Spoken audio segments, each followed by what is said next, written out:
교회 첫 번째를 말씀드리려고 합니다. 여러분, 이 표현이라고 하는 것, 표현, 이 표현이라는 이 단어가 담고 있는 제가 담아본 몇 가지를 먼저 말씀드리겠습니다. 유출한다, 담은 것을 넘쳐서 유출한다. 이건 제가 담는 것입니다. 표현이라는 단어 안에. 그리고 흐른다, 그리고 전한다, 그리고 나타난다. 이 표현이라고 하는 단어가 담고 있는 몇 가지 그 의미를 여러분들이 소개했습니다. 그리스도인들에게 구속의 은총이 삶의 안과 밖으로 표현되어야 하는 생활을 해야 하는 것은 당연한 겁니다. 그래서 오늘 저는 당연성을 한번 찾아보려고 합니다. 그리스도인들의 구속의 은총을 표현해야 한다. 구속의 은총을 받은 자로 하나님의 은혜를 입은 자를 그리스도인이라고 합니다. 크리스천.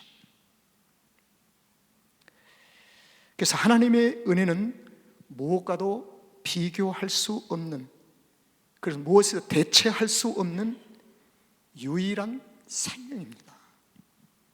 대신 대체할 수가 없어요.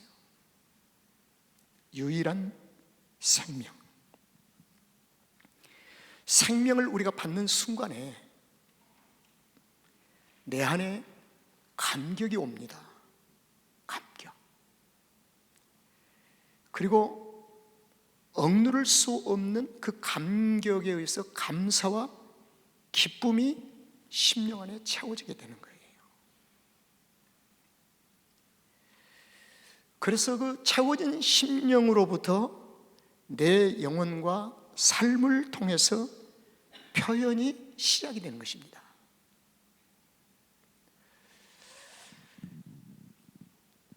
로마서 10장 10절의 이 말씀을 에서는 그리스도인들이 첫 표현이 나옵니다. 그 첫 표현이 무엇이냐면 사람이 마음으로 믿어서 의에 이르고 입으로 시인하여 구원에 이르니라.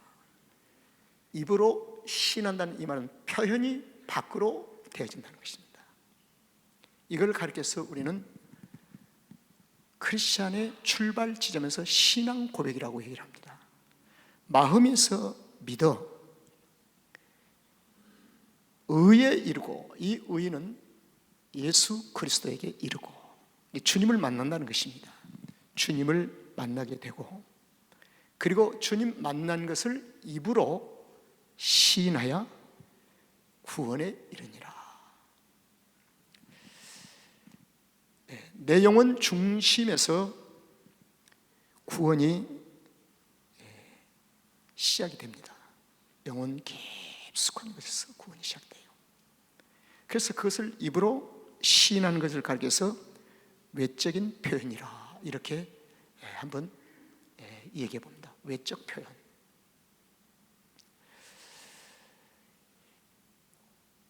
여기서 구속의 은총에 대한 고백이 입술을 통해서 표현되어질 때 그것은 단순한 육체의 본능이 아닙니다. 육체가 가지고 있는 본능에서 동물적인 감각으로 하는 것이 아니고, 새로운 피조물, 그 거듭남, 새로운 피조물과 거듭남, born again, 다시 태어남, 그 아래 형성되어진 인격에서 나오는 것이 구속의 은총을 표현하는 것입니다. 육체의 본능적인 인격에서 나온 것이 아니라 새로운 피조물로부터, 여러분, 그리스도인이 된 우리를 향해서 성경은 이렇게 선합니다. 너희는 새로운 피조물이니라. 너희는 거듭났느니라. 다시 태어났느니라. 그래서 오늘 제가 말씀드린 이 구속의 은총의 표현은 새로운 피조물만이 가지고 있는 특별한 특권이고 특별한 은혜입니다. 표현. 그런데 이 구속의 은총은 하나님의 전적인 은혜로부터 시작이 되어집니다. 그러므로 동시에 내게는 자랑할 것이 전혀 없음을 인정하는 것으로부터 시작이 돼야 됩니다. 내게 자랑할 것이 전혀 없음을 인정하는 것부터. 이걸 가리켜서 하나님의 전적인 은혜요, 내게는 자랑할 것이 전혀 없다고 하는 사실을 인정하는 그 지점을 가리켜서 심령이 가난한 자라 그럽니다. 심령이 가난한 자다. 그래서 성경은 심령이 가난한 자는 복이 있나니, 이 지점을 우리가 만들어내지 못하면 심령이 가난한 자가 될 수가 없습니다. 이 지점에 대한 공간을 잘 만들지 못하면 내 자랑이 들어가게 돼요. 내 공로가 들어가게 돼요. 동시에 내 자랑과 내 공로가 들어가는 순간에 하나님의 은혜, 전적인 하나님의 은혜를 갉아먹습니다. 그래서 거기에 육적인 육체의 법과 성령의 법이 그 공간점에서 싸우는 거예요. 이것을 영적인 갈등이라고 얘기를 합니다. 영적 갈등.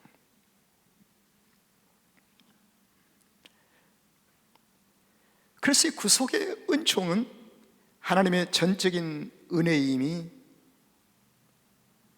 시작될 때,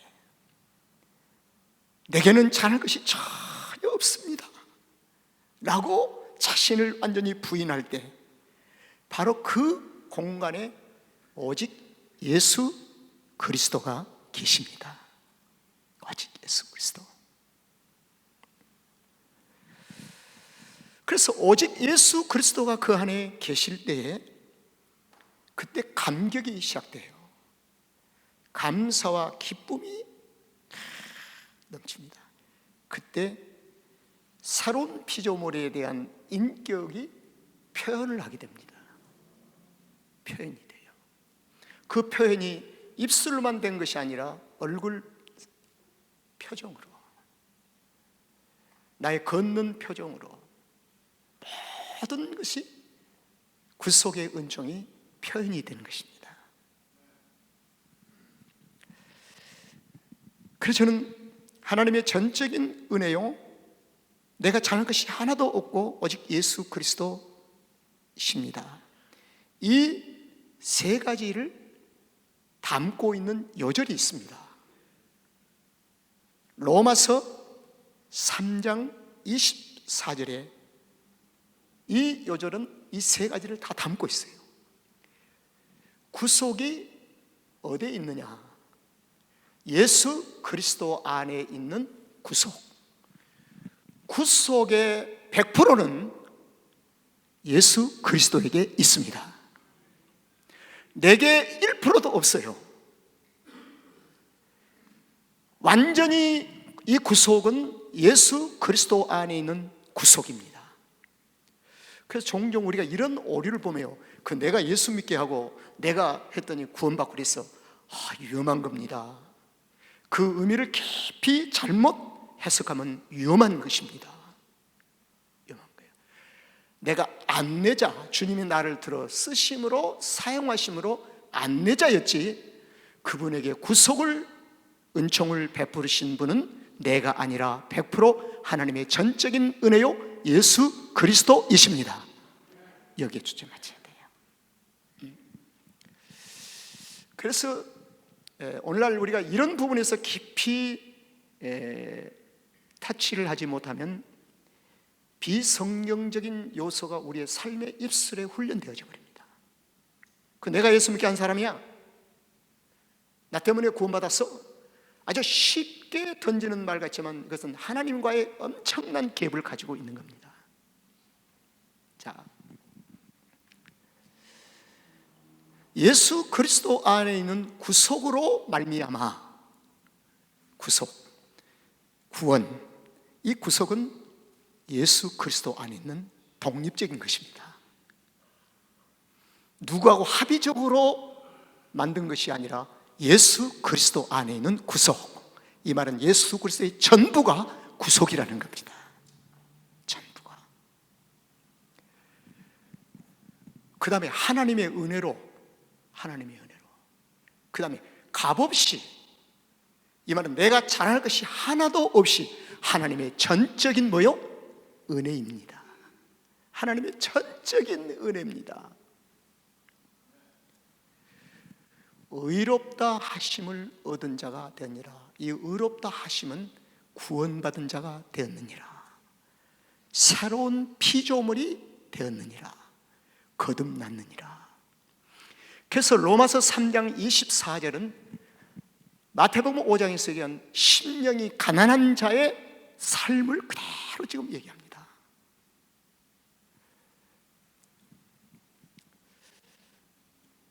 그래서 오늘 주의 보혈 찬송은요, 정말 신나고 기쁘고 즐거운 찬양입니다. 오직 주의 보혈. 자, 제가 몇 가지 여러분들에게 제시할 때 여러분들은 동의하시면 아멘 하시길 바랍니다. 구속은 예수 그리스도에게만 있습니다. 구속은 하나님의 전적인 은혜입니다. 우리는 값없이 구원받았습니다. 그런 nothing, 전혀 내 공로가 없는 거예요. 이 사실을 정직하게 고백하는 그 지점과 하나님의 은혜에 만나는 그 지점을 우리의 심령이 가난한 자라고 얘기를 합니다. 심령이, 여러분 그럼 심령이 가난한 자가 참 되기가 어렵겠네요. 아니올시다. 우리 입술 수없이 고백하고 있어요. 하나님의 전적인 은혜입니다. 나는 공로가 없습니다. 하나님의 전적인 은혜를 인정하고 나의 공로가 없음을 인정하는 그 두 가지가 우리 삶의 생활 속에서 행해질 때, 고백되어질 때 외침이 아니라 단순히 외치고 나서 내 자랑이 들어가고 하나님의 은혜를 좀먹는 영적인 나의 행동이 있다면 그것을 가리켜서 다시 그 지점에 뭐가 형성이 되느냐? 율법이 아래가 형성이 됩니다. 율법 아래. 율법 아래. 그래서 저는 이 율법 아래와 은혜 아래의 삶을 잠시 후에 좀 말씀을 드리려고 합니다. 그러므로 그리스도인들은 구원의 은총을 받은 자로서 생명이 내 안에 있기 때문에, 살아 역사하기 때문에 견딜 수가 없어요. 그래서 표현한 것입니다. 그래서 그리스도인들은 구속의 은총을 표현하는 것에 정당성이 여기 있는 것입니다. 당연한 거예요. 표현되는 것이 당연한 것입니다. 그래서 모든 성경은, 신구약 성경 모든 성경은 구원의 은총에 대한 반응을 요구하고 있습니다. 너가 애굽의 종되었던 때를 잊지 말고 기억하라. 6월절에 어린 양의 문설주의 피를 받던 때를 기억하라. 만나와 메추라기를 통해서 너희를 살렸던 하나님을 기억하라. 끊임없이 구속의 은총을 에 대한 반응을 성경은 요구를 합니다. 성경이 요구하는 거예요. 그게 은혜 요구예요. 은혜 요구. 그거 못합니까? 할 수 있죠.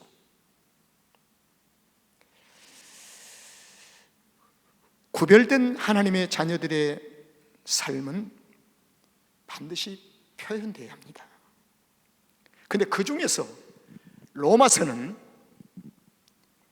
그리스도의 진정한 신앙 고백을 표현하는 것을 강력하게 요구를 합니다. 입으로 시인하라. 시인해볼래가 아니에요. 시인하라. 이건 강력한 리콰이먼트예요. 요구예요. 자, 그러면 로마서를 우리가 보면은 구원받기 전에 우리는 어디에 있었는지를 먼저 보겠습니다. 로마서 3장 19절.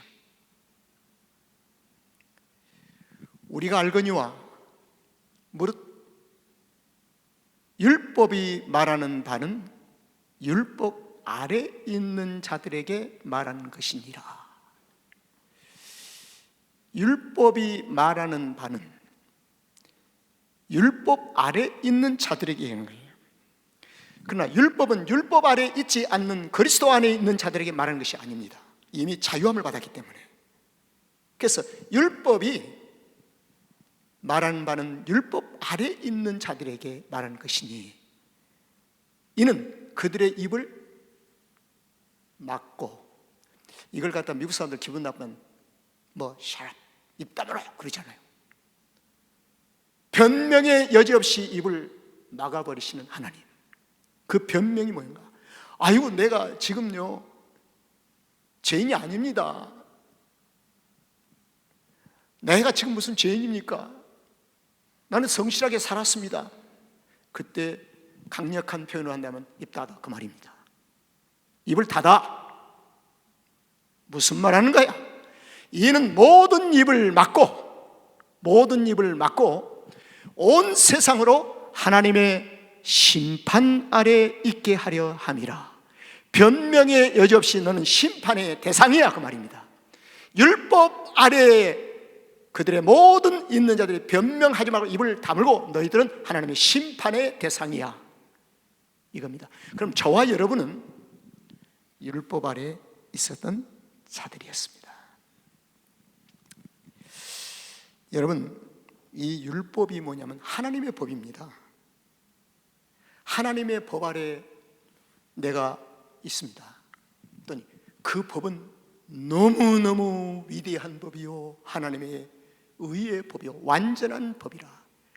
그 법 앞에 자신을 보니까 자신은 하나님의 심판의 대상임을 인정하는 겁니다. 심판의 대상. 죄는 하나님의 심판의 대상입니다.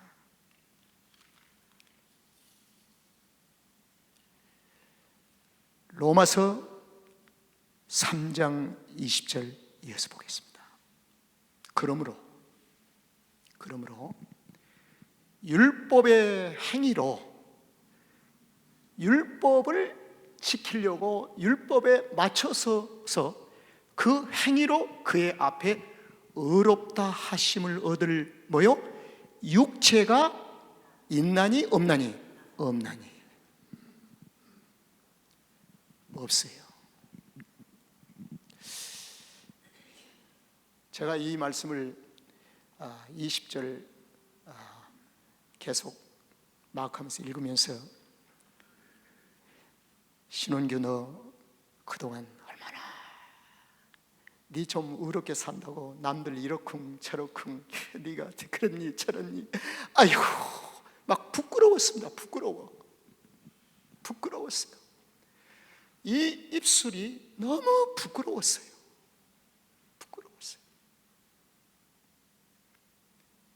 그러면 율법은 유일하게 율법으로는 무엇을요? 죄를 깨달음이니라. 율법이 없으면 내가 죄인 것을 모른다는 겁니다. 윤리적으로 도덕적으로 좀 편하게 건강하게 산다고 하면 자신이 죄 있다고 절대 하질 않습니다. 하나님의 법은 심령과 골수 깊은 곳까지 들여다봅니다. 하나님의 눈은 우리의 심령 깊은 골짜기까지 들어가시는 거예요. 아름다운 옷을 입고 있는 외모로 판단하는 것이 아니라 사람의 중심을 보시는 하나님, 깊이 들어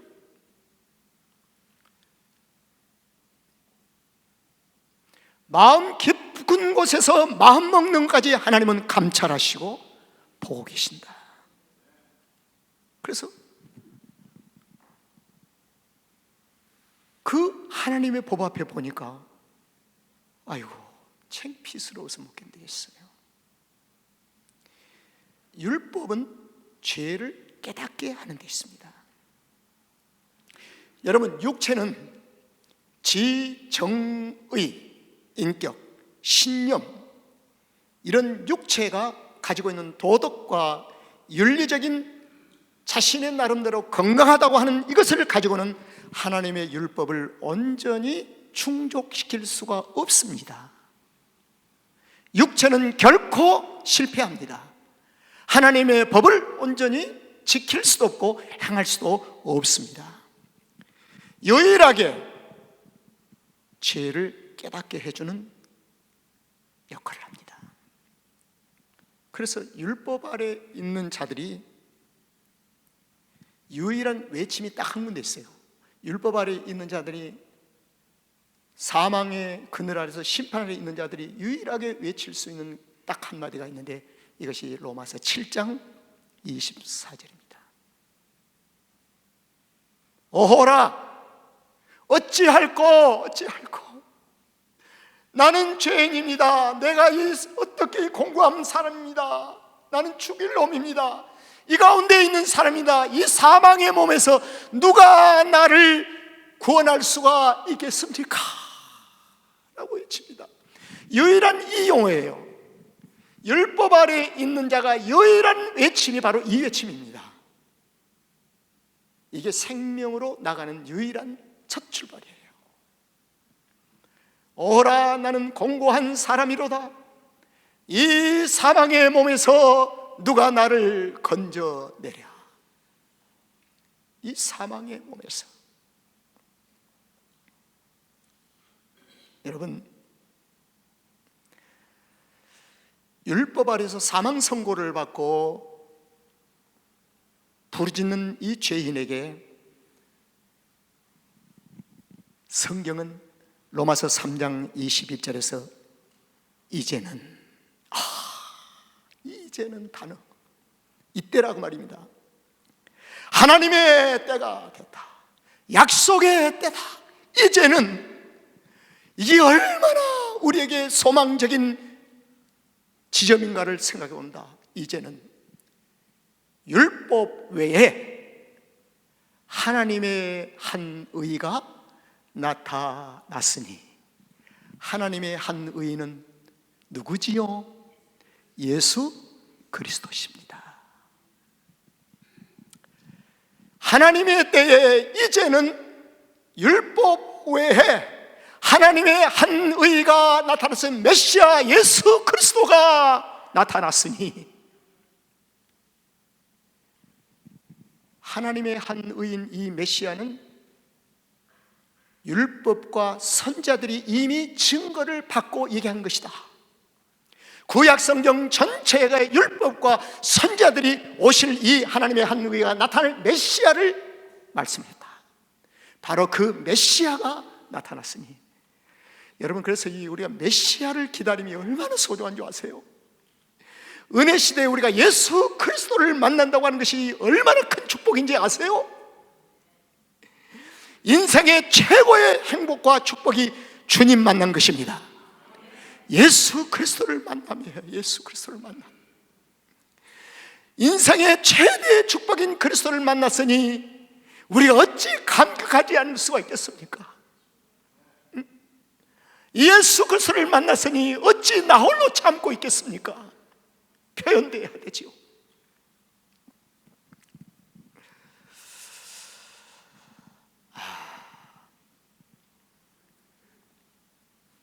율법 외에 하나님의 한 의는 오직 예수 그리스도.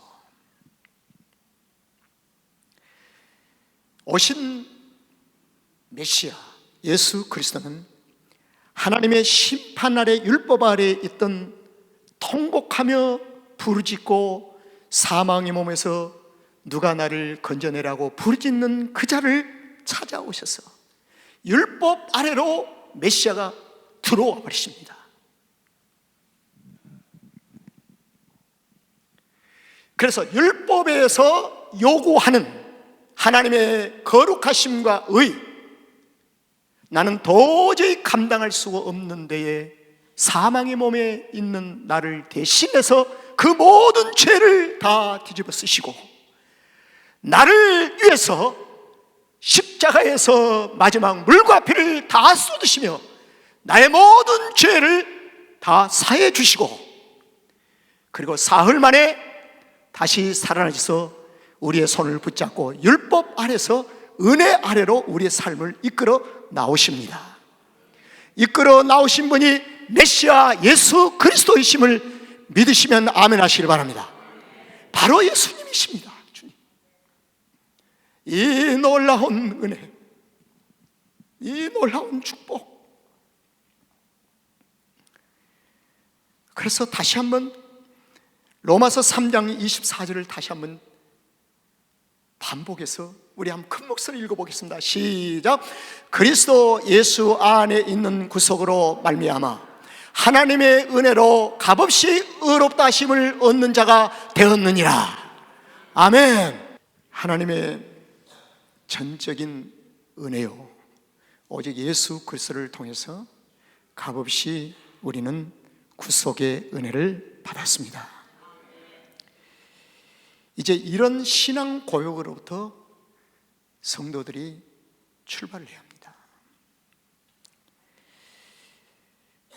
다시 한번 로마서는 반복해서 우리에게는 의의가 없고 오직 하나님에게만 의의가 있음을 반복해서 고백할 수 있도록 로마서는 엮어갑니다. 3장 28절에 보니까 그러므로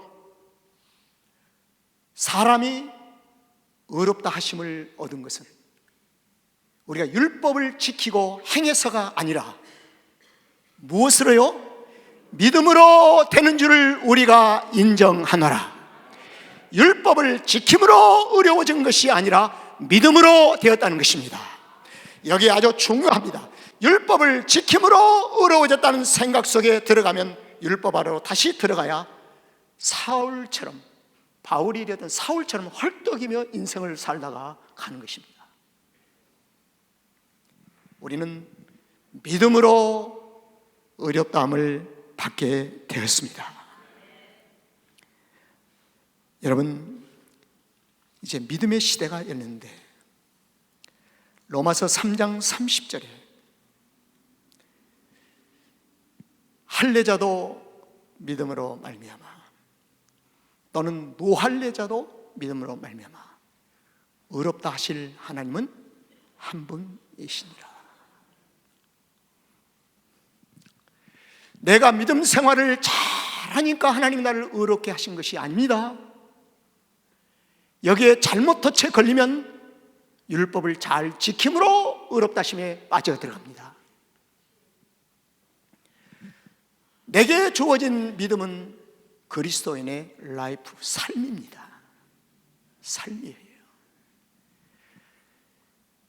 믿음으로 말미암아 의롭다 하실 하나님은 딱 한 분이십니다. 한 분. 그러면 이 믿음이 어디서 왔느냐는 것입니다. 에베소서 2장 8절 9절입니다. 너희가 그 은혜를 인하여 믿음으로 말미암아 무엇을 얻었다고요? 구원을 얻었나니. 믿음으로 구원을 얻었나니. 이것이 너희에게서 난 것이 아니요 하나님의 뭐요? 선물이라. 선물이라. 행위에서 난 것이 아니니 이는 누구든지 자랑치 못하게 함이니라. 여기에 결론이 이렇습니다. 내가 구원받은 것 완전히 하나님의 전적인 은혜입니다. 내 공로와 내 자랑이 들어가면 안 돼요. 그래서요, 전적인 하나님의 은혜로 구원받은 성도는 전적인 하나님의 은혜 속으로 살기 때문에 그 삶의 생활이 특별히 구별되고 하나님이 이끌어 가십니다.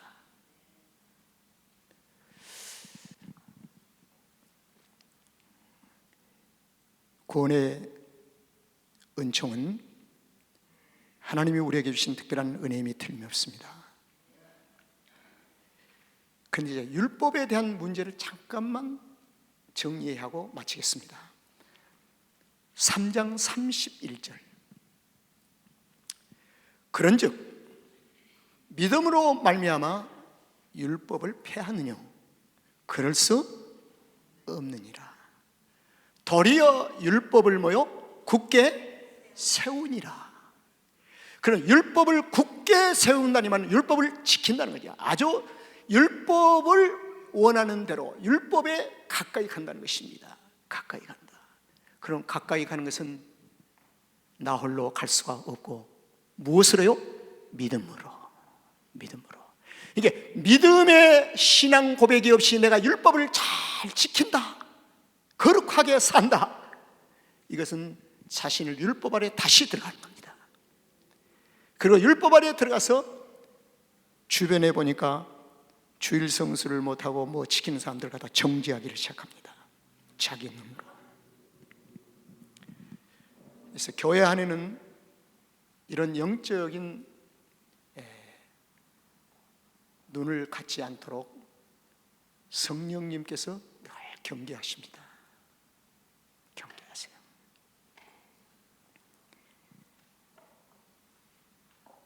말씀을 이렇게 마치겠습니다. 하나님의 의와 거룩함을 하나님께서 요구하실 때는 그 요구에 완전히 100% 요구를 만족시킬 수 있는 분은 딱 한 분뿐이 없어요. 메시아 예수 그리스도십니다. 그런데 하나님의 의이시고 공의하신 거룩하신 하나님이 사람의 몸을 입으시고 성육신 하셨다는 겁니다.